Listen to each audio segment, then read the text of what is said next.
एक शिष्य अपने गुरु से सप्ताह भर की छुट्टी लेकर अपने गांव जा रहा था। तब गांव पैदल ही जाना पड़ता था। जाते समय रास्ते में उसे एक कुआं दिखाई दिया। शिष्य प्यासा था, इसलिए उसने कुएं से पानी निकाला और पानी पी के अपनी प्यास बुझाई।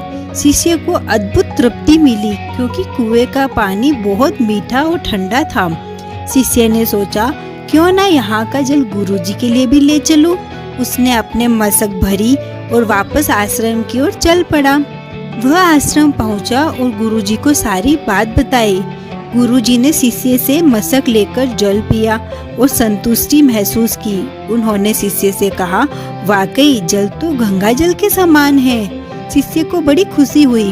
गुरुजी से इस तरह की प्रशंसा सुनकर शिष्य आज्ञा लेकर अपने गांव चला गया। कुछ ही देर में आश्रम में रहने वाला दूसरा शिष्य गुरुजी के पास पहुंचा और उसने भी जल पीने की इच्छा जताई। गुरुजी ने मशक शिष्य को दिया। शिष्य ने जैसे ही एक घूंट लिया, उसने पानी का कुल्ला बाहर कर दिया। शिष्य बोला, गुरुजी, इस पानी में तो कड़वापन है और न ही ये जल शीतल है। आपने बेकार ही उस शिष्य की इतनी प्रशंसा की।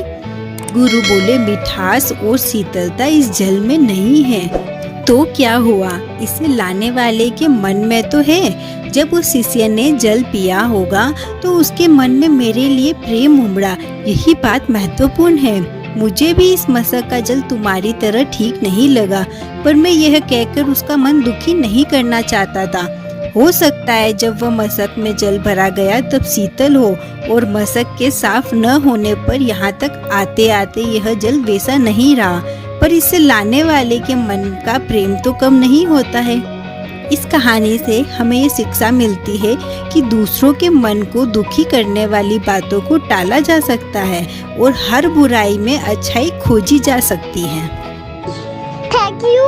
लाइक करो, सब्सक्राइब करो।